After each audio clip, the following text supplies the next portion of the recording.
जय श्री राम। मेरे प्रिय राम भक्तों, आज जब मैं इस संसार की ओर दृष्टि डालता हूं तो अनेक हृदय भीतर ही भीतर टूटते हुए दिखाई देते हैं। किसी के जीवन में दुहक है, किसी के मन में भय है, कोई अपनों के बीच रहकर भी अकेला है और कोई संसार की भागदौड़ में अपने प्रभु से ही दूर हो गया है। भक्तों, मैं आपकी आंखों में छिपी वह पीड़ा देख सकता हूं, आपके मन की वह बेचैनी अनुभव कर सकता हूं जो बाहर से दिखाई नहीं देती, पर भीतर ही भीतर मनुष्य को तोड़ती रहती है। आज मैं आपसे केवल एक बात कहने आया हूं। जिस राम नाम ने मुझ जैसे एक साधारण वानर को प्रभु श्री राम के चरणों का अनन्य सेवक बना दिया, क्या वही राम नाम आपके जीवन को नहीं बदल सकता? भक्तों, यह केवल 2 अक्षरों का नाम नहीं है, यह स्वयं करुणा का सागर है। यह वह दिव्य शक्ति है जिसके आगे काल भी अपना मार्ग बदल देता है। अक्सर लोग पूछते हैं, क्या सचमुच भगवान अपने भक्तों के लिए दौड़े चले आते हैं? तो भक्तों, आज मैं आपको केवल उत्तर नहीं दूंगा, बल्कि उन भक्तों की दिव्य गाथाएं सुनाऊंगा जिनके प्रेम और विश्वास का मैं स्वयं साक्षी रहा हूं। मैंने अपनी आंखों से देखा है जब एक मां के विश्वास के आगे उफनती नदी भी शांत हो गई, जब एक साधारण पत्थर में से स्वयं प्रभु मुस्कुरा उठे, जब भक्त की एक पुकार पर वैकुंठनाथ को अपना सिंहासन छोड़कर आना पड़ा। भक्तों, संसार इन घटनाओं को चमत्कार कहता है, लेकिन मैं जानता हूं यह सब केवल एक चीज की शक्ति है, अटूट विश्वास और प्रभु के प्रति निष्कपट प्रेम। तो आइए आज मैं आपको उन महान भक्तों के चरणों तक ले चलता हूं जिन्होंने अपने प्रेम, भक्ति और राम नाम की महिमा से यह सिद्ध कर दिया कि प्रभु आज भी अपने भक्तों के लिए वैसे ही दौड़े चले आते हैं जैसे त्रेता और द्वापर में आया करते थे। बुंदेलखंड की पावन धरा, ओरछा नगरी की वह अद्भुत घटना जिसने यह सिद्ध कर दिया कि जब विश्वास सच्चा हो तो काल भी भक्त का मार्ग नहीं रोक सकता। उस समय रियासती जमाना था, अंग्रेजों का शासन था। ओरछा की पावन धरा पर एक ऐसी भक्त रहती थीं जिनका हृदय केवल राम राम जपता था। दुनिया उन्हें सिरण बुआ कहती थी। बुंदेली भाषा में सिरण का अर्थ है पगली। संसार के लिए वो पागल थीं, पर मेरे राम के लिए वे प्रेम की साक्षात मूरत थीं। एक बार श्रावण तीज के पावन अवसर पर सिरण बुआ के भीतर भक्ति का ऐसा ज्वार उठा कि संसार की सारी सीमाएं छोटी पड़ गईं। उनके हृदय में बस एक ही पुकार उठ रही थी, अब और प्रतीक्षा नहीं होती, अब तो ओरछा जाना ही है। उस मैया को न समय का भान रहा, न अपनी सुध बुध। उन्हें तो बस सावन की उन फुहारों में अपने राम राजा सरकार की झलक दिखाई दे रही थी। भक्तों, जब आत्मा अपने परमात्मा के लिए तड़पती है तब देह की सुध नहीं रहती। अपने नन्हे से बालक को गोद में उठाए वह मैया नंगे पांव ही ओरछा की ओर दौड़ पड़ी। पर भक्तों, भक्ति की राह इतनी सरल कहां होती है। मार्ग में परीक्षा बनकर खड़ी थी उफनती हुई जामुनी नदी। श्रावण का महीना, चारों ओर घनघोर घटाएं और नदी में ऐसा प्रचंड वेग कि दूर दूर तक केवल पानी ही पानी दिखाई दे रहा था, मानो काल स्वयं लहरों के रूप में गरज रहा हो। वहीं किनारे पर ग्वाले गैया चरा रहे थे। जब उन्होंने मैया को आगे बढ़ते देखा तो दौड़कर बोले, अरे मैया, कहां जा रही हो? देखो तो सही, यहां कोई नौका नहीं है, टोंडा डोंगी सब बंद हैं। लौट जाओ मैया, आगे मौत खड़ी है। पर भक्तों, जहां संसार को सामने गरजती हुई मृत्यु दिखाई दे रही थी, वहां उस मैया की आंखों में केवल अपने राम राजा सरकार का दर्शन बस गया था। उनके हृदय में बस एक ही पुकार उठ रही थी, आज चाहे प्राण ही क्यों न चले जाएं, पर अपने प्रभु के दर्शन किए बिना वापस नहीं लौटूंगी। मैया के चेहरे पर भय की एक रेखा तक न थी। उन्होंने ग्वालों की बातों को अनसुना कर दिया, क्योंकि उनके कानों में तो ओरछा के मंदिरों के नगाड़ों की ध्वनि गूंज रही थी और हृदय में केवल दर्शन की व्याकुलता थी। भक्तों, जब आत्मा अपने परमात्मा के लिए तड़प उठती है, तब न नदी दिखाई देती है, न मृत्यु का भय।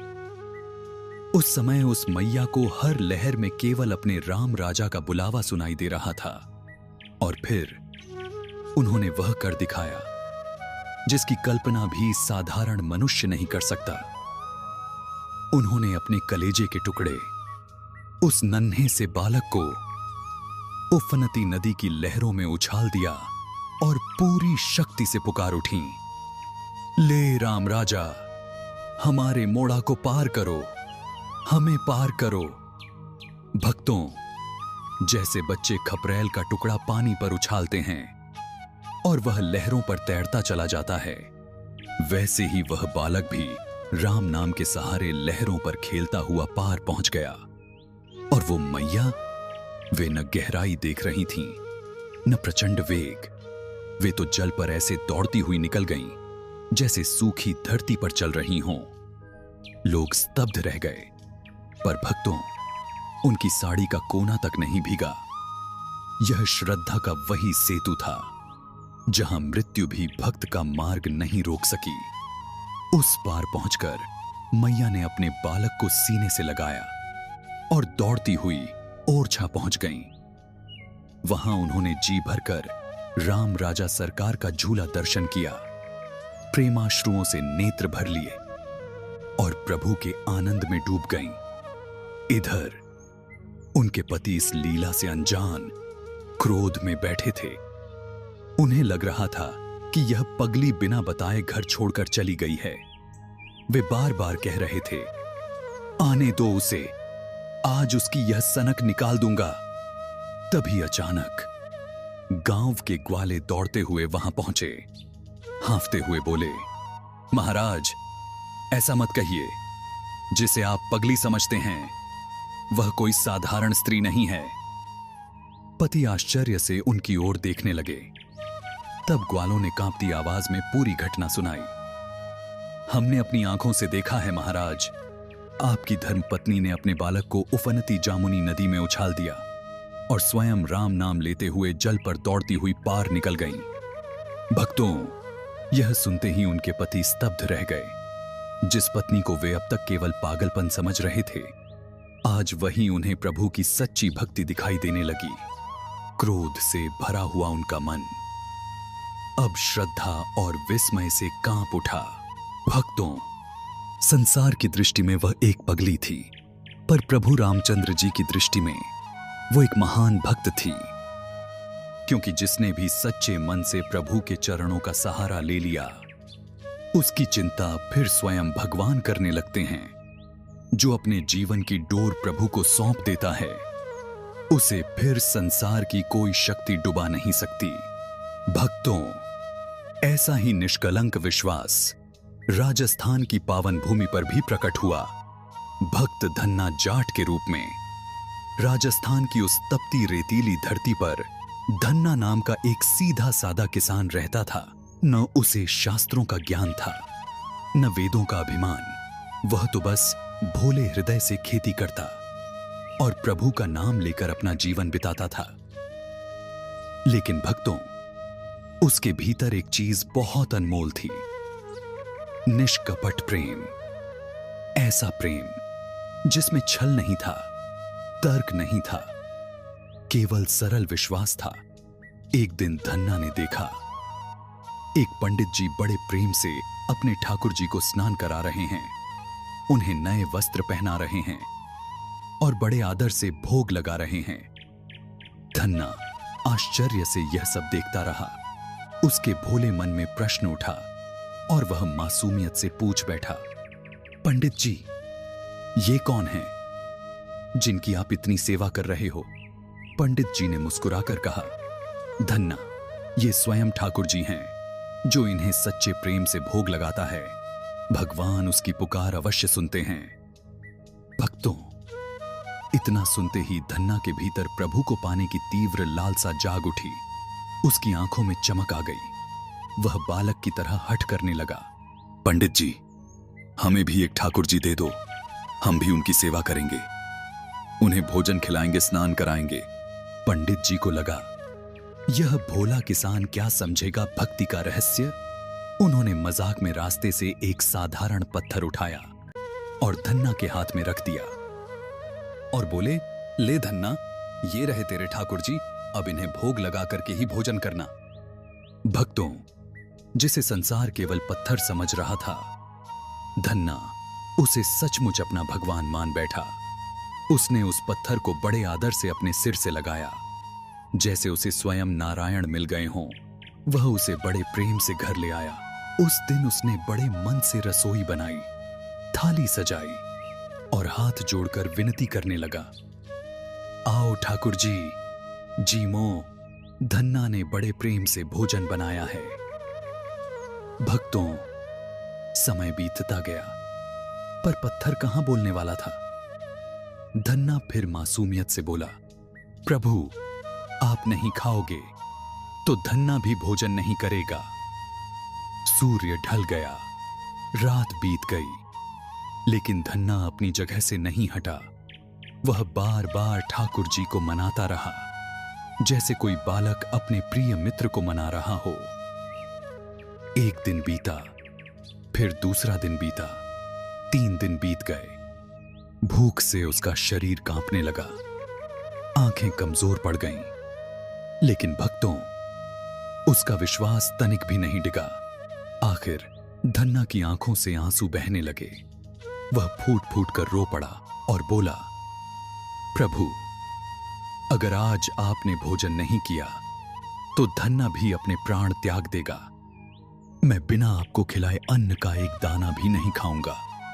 भक्तों, अब स्वयं भगवान भी भक्त के प्रेम के आगे विवश हो गए। सत्य तो यह था कि धन्ना ने पत्थर को भगवान नहीं बनाया था, बल्कि अपने निष्कपट प्रेम और अटल विश्वास से भगवान को उस पत्थर में प्रकट होने पर विवश कर दिया था।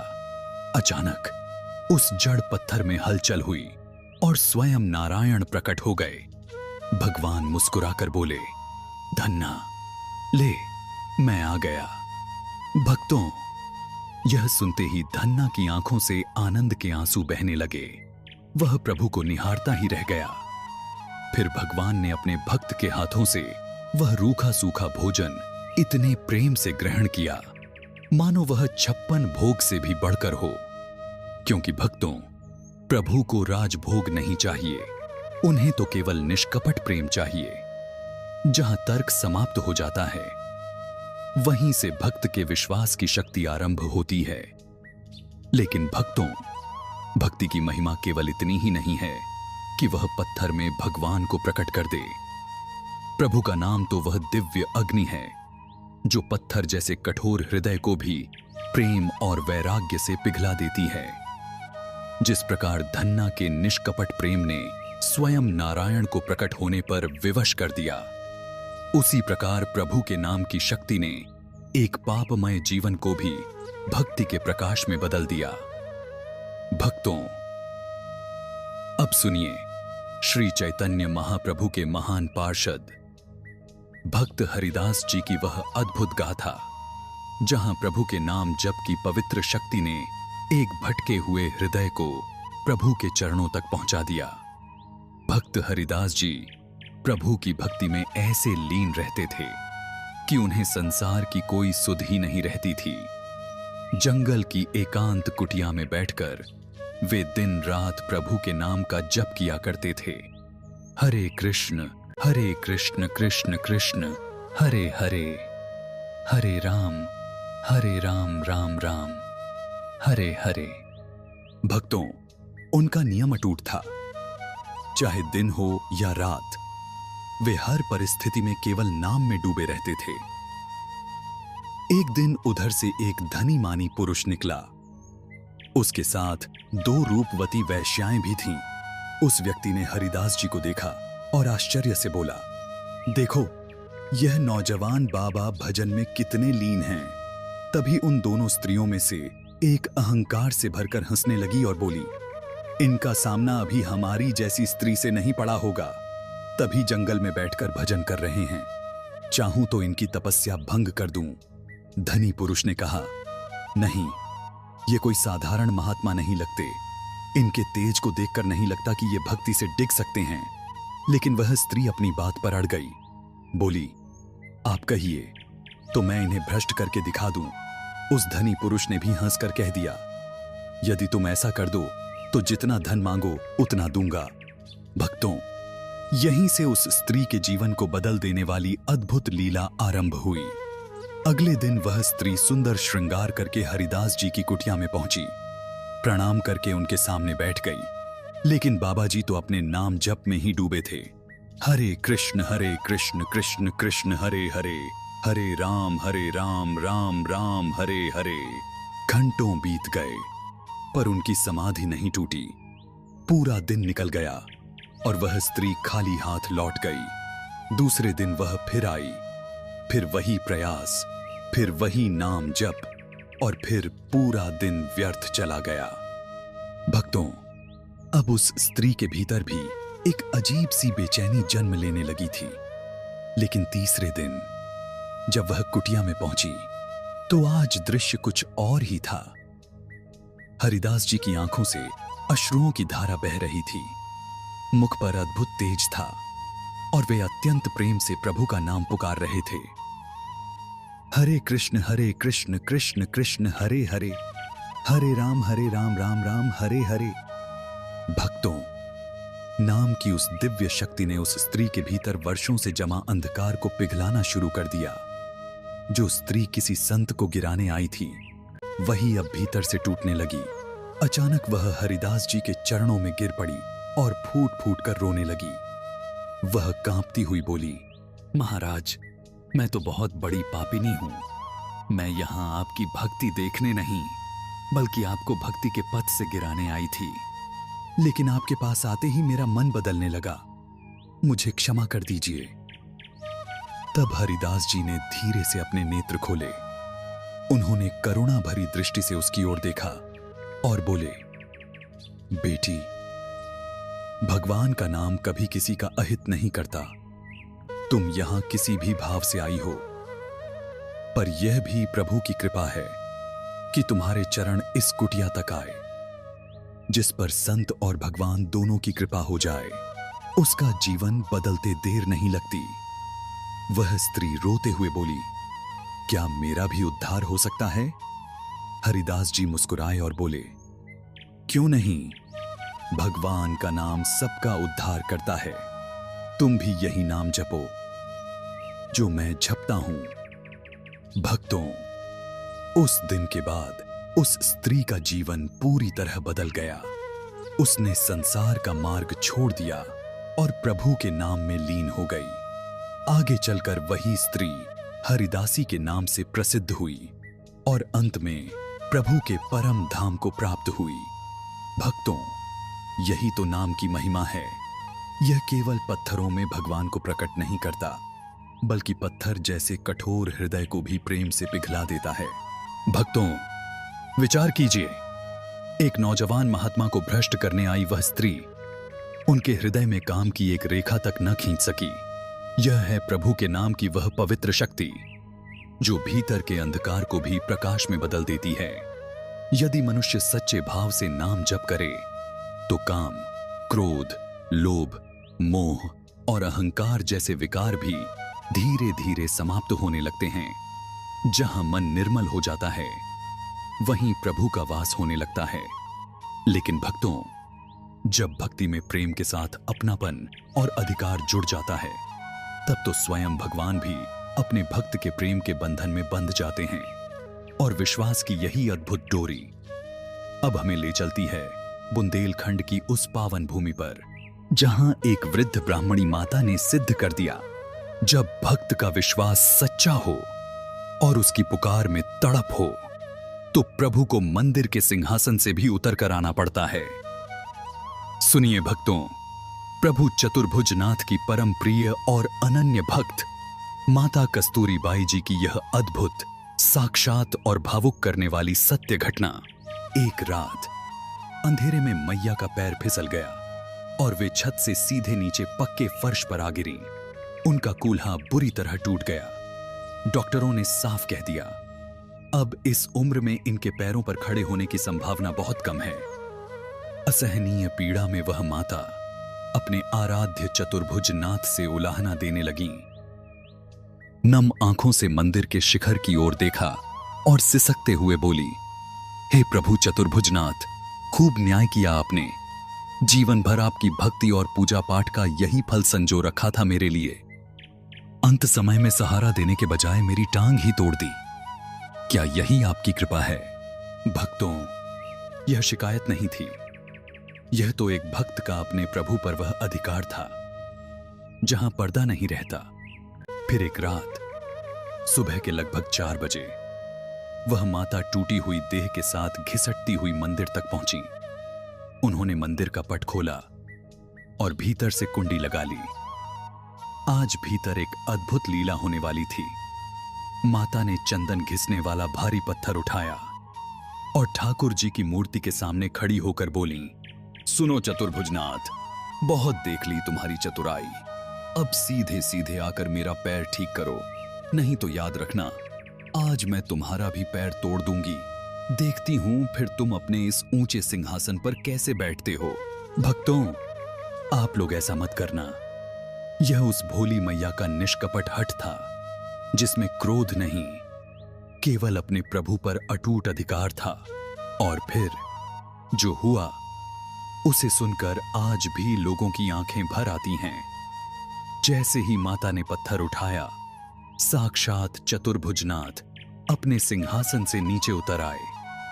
प्रभु ने बड़े प्रेम से माता का पैर पकड़ा और उस पर हाथ फेरने लगे।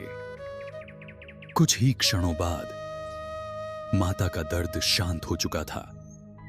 जब सुबह मंदिर का पट खुला तो सब लोग स्तब्ध रह गए। जो माता कल तक चल भी नहीं पा रही थीं, वही आज बिना किसी सहारे के मुस्कुराते हुए मंदिर से बाहर निकल रही थीं। वे आनंद से बार बार कह रही थीं, देखो, मेरे ठाकुर जी आए थे, उन्होंने मेरा पैर ठीक कर दिया। भक्तों, यह केवल चमत्कार नहीं था, यह भक्त और भगवान के बीच उस प्रेम का प्रमाण था जहां प्रभु को अपने भक्त के लिए सिंहासन छोड़कर आना पड़ता है। सत्य तो यह है भक्तों, भगवान कहीं दूर नहीं है, वे तो उसी हृदय में प्रकट होते हैं जहां विश्वास अटल हो और प्रेम निष्कपट हो। याद रखना, जब तक प्रभु की कृपा जीव पर नहीं होती, तब तक संसार की कोई वस्तु उसे सच्चा सुख और शांति नहीं दे सकती। भक्तों, आज का मनुष्य हर बात में प्रमाण खोजता है, लेकिन मेरे प्रभु की भक्ति ऐसी है जिसका प्रमाण शब्दों से नहीं, अनुभव से मिलता है। मैंने स्वयं देखा है भक्तों, जिसने राम नाम की उंगली थाम ली, उसे संसार का कोई तूफान डुबा नहीं सका। क्योंकि जो प्रभु पत्थरों को समुद्र पर तैरा सकते हैं, वे अपने भक्त की जीवन नैया को किनारे लगाना भी जानते हैं। इसलिए मेरे प्यारे राम भक्तों, अपनी हर श्वास को राम नाम से जोड़ लो। उठते बैठते, चलते फिरते, हर कर्म करते हुए बस अपने हृदय में राम का वास रखो। यह नाम केवल संकट मिटाने वाला मंत्र नहीं है, यह तो जीव को सीधे प्रभु तक पहुंचाने वाला सेतु है। इस घोर कलयुग में जहां मनुष्य का मन चिंता, भय और अशांति के अंधकार में भटक रहा है, वहां यदि कोई मार्ग आज भी गंगा जल की तरह पवित्र, सरल और कल्याणकारी है, तो वह केवल राम नाम है।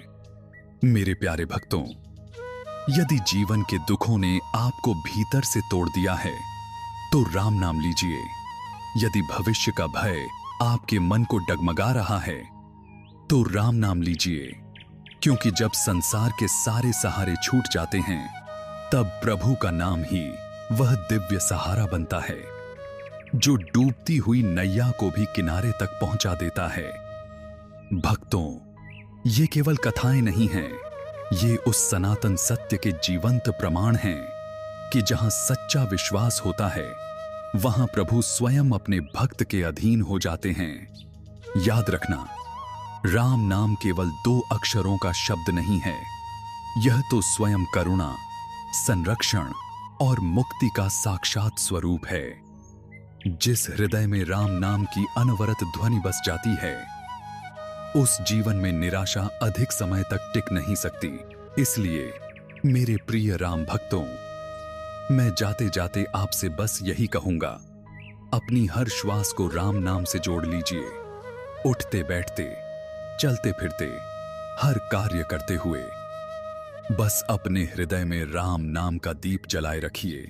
विश्वास रखिए, जिस प्रकार मेरे प्रभु ने भक्त शिरोमणि सिरण मैया, भक्तराज धन्ना जाट, परम संत हरिदास जी और उस पूज्य वृद्ध माता की लाज रखी, उसी प्रकार वे आपके जीवन की नैया को भी अवश्य पार लगाएंगे। तो चलिए भक्तों, मिलते हैं प्रभु श्री रामचंद्र जी के चरणों में, उनकी अनन्य भक्ति करते हुए, और डूब जाते हैं प्रभु श्री राम की उसी अनंत कृपा और भक्ति के सागर में। तब तक प्रेम से जपते रहिए, राम राम। प्रिय भक्तों, आज स्वयं पवन पुत्र हनुमान जी ने अपने श्रीमुख से हमें यह अनुभव कराया कि राम नाम की महिमा केवल शास्त्रों की बात नहीं, बल्कि एक जीवित और शाश्वत सत्य है। दिव्य वेदम यूट्यूब चैनल का जन्म ही इसी पावन उद्देश्य के लिए हुआ है कि हम युगों युगों से चली आ रही इस आध्यात्मिक चेतना और ईश्वरीय शक्ति को आप तक पहुंचा सकें। हमारा यह मंच केवल एक चैनल नहीं, बल्कि एक छोटा सा राम काज है, जहां हम निरंतर भक्ति के इसी मार्ग पर चलने का प्रयास करते हैं। यदि आपको लगता है कि प्रभु की यह महिमा आज समाज के हर व्यक्ति तक पहुंचनी चाहिए, तो आप भी इस पवित्र यात्रा में हमारे सहयात्री बन सकते हैं। इस वीडियो को साझा करना केवल एक शेयर नहीं, बल्कि किसी भटकते हुए मन तक राम नाम का प्रकाश पहुंचाना होगा। आपका एक लाइक हमारे लिए केवल एक संख्या नहीं, बल्कि आपके विश्वास की वह अटूट प्रेरणा है जो हमें यह बताती है कि रामकाज के इस पावन मार्ग पर हम अकेले नहीं हैं, बल्कि आप जैसे अनगिनत राम भक्तों का संकल्प हमारे साथ जुड़ा हुआ है।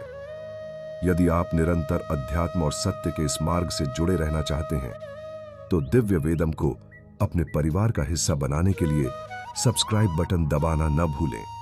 आपकी उपस्थिति हमें इस निस्वार्थ सेवा को जारी रखने की अद्भुत शक्ति देती है। कमेंट बॉक्स में अपनी श्रद्धा को शब्दों में पिरोकर पूरे भाव से अपनी उपस्थिति लगाएं और लिखें, जय श्री राम। प्रभु की कृपा आप पर सदैव बनी रहे। ऐसे ही वेदों के ज्ञान का अमृत पीते रहिए और अध्यात्म के इस मार्ग पर चलने के लिए दिव्य वेदम से जुड़े रहिए। फिर मिलेंगे एक और आध्यात्मिक यात्रा पर। तब तक के लिए प्रभु की शरण में रहें, परम आनंद में रहें। सियावर रामचंद्र की जय। राम भक्त हनुमान की जय।